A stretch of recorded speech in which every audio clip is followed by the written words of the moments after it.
And one day Tammie's mother said, "Look what all that healthy living got you. You got a worse cancer 20 years earlier than I did." Cancer. The diagnosis of cancer sends patients scrambling to reverse it. Even if you've not been diagnosed, the worry of cancer haunts many people. Tammie's cancer left her wondering, why me? A closer look shows that she got cancer for reasons that were out of her control, but she fought off cancer in a short amount of time. Getting cancer was out of her control, but there were many choices within her control that saved her life. Let's take a closer look at Tammie's story. At 35 years old, Tammie was a 110-pound fitness instructor, a medical massage therapist, and the mother of 2 teenage kids living in a rural town in the Midwest. She didn't smoke, eat candy, or drink soda. She danced 5 classes a week, ate her fruits and vegetables, drank the extra water, and even made her bread from scratch. And then she praised God on Sundays. But her mom was the opposite. She'd smoked for years, ate terribly, never exercised, and never drank that extra water. And now her mom had non-Hodgkin's lymphoma. Every branch of Tammie's family tree seemed to have cancer. That unlucky family history haunted Tammie growing up. She'd watched many relatives suffering from cancer, and she worked hard not to get cancer. On February 8th, 2002, while instructing a fitness class, she felt a lump in her right breast. Within a week, the doctors had removed her lumpy axillary lymph nodes and her cancer-filled breast. Triple negative breast cancer, one of the deadliest. Each trip to the medical plaza left her with less hair, more scars, and dwindling energy. Tammie wrestled with this shift in her identity. The once healthy, vibrant woman looking back in the mirror at her was now gray and old. She'd become her mother. As if she needed proof that God had a sense of humor, Tammie and her mother went to the chemo appointments together. They had the same oncologist, Dr. McFarland, and he saw Tammie and her mother in the same room for their different cancers. To live such a healthy life and to be going through chemo with her unhealthy mother, it was like a living nightmare. And one day Tammie's mother said, "Look what all that healthy living got you. You got a worse cancer 20 years earlier than I did." Why didn't Tammie's healthy living prevent her cancer from starting?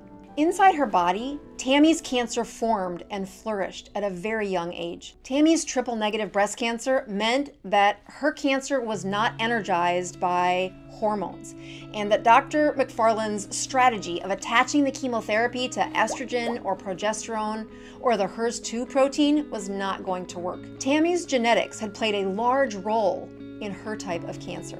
Tammie had done many things right to prevent cancer. Let's start with the fact that she was lean and she had exercised. This meant that she had restricted those calories and exercised. As a lean young female, her mitochondria worked hard to deliver the energy so that she could dance for an hour or massage patients for several hours and lead her very active life. She pushed her metabolism and did not overfeed it. Her avoidance of seed oils and processed food and dense amounts of sugar decreased the cellular burden of toxins in Tammie's body. Tammie ate whole foods, and although not keto, provided a relatively toxin-free environment. Her mitochondria were in the best shape of her life the day she got diagnosed. The next thing Tammie did right is thought positive. This isn't just a cute sign that was above her toilet. She practiced habits of faith and gratitude long before disaster struck. Tammie's prayerful, positive mindset saved her life.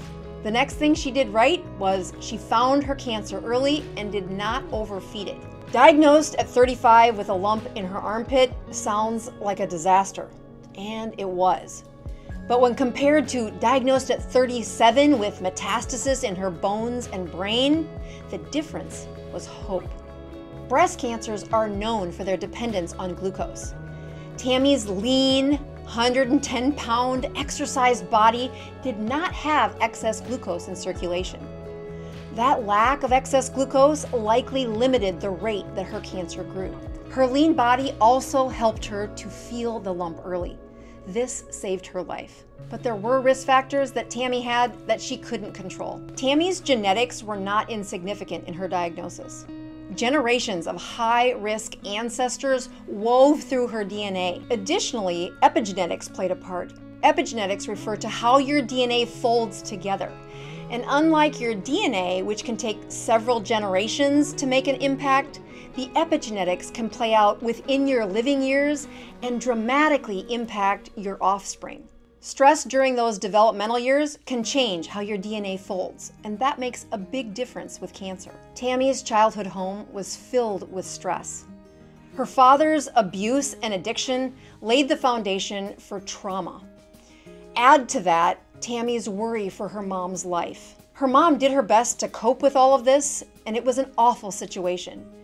But from Tammie's point of view, her fear of her mother's safety added to her cellular burden. All of that combined increased Tammie's risk for cancer, and she had no control over that. When Tammie's mother shamed her for that healthy living, it shocked her and left her speechless. But Dr. McFarland defended Tammie. He said, "I bury most patients with this diagnosis within 5 years. Tammie lived in part because she was so healthy. Healthy enough to live through the most aggressive treatment I offer. Her lifestyle gave her a fighting chance." When it comes to cancer, the world is terribly unfair. Tammie and her mother both lived through their cancers, but Tammie was able to use her strong mitochondria and her fit body to complete her treatments long before her mom. Tammie had no control over some of those circumstances in her life, but the things she could control saved her life. And that's a lesson that she and her kids will remember forever. Healthy keto living set Tammie up for success. As a physician, I believe that keto is the best way to eat for the healthiest mind and body. If you're a beginner and want to know how to start the ketogenic diet, check out this video. I'll see you there.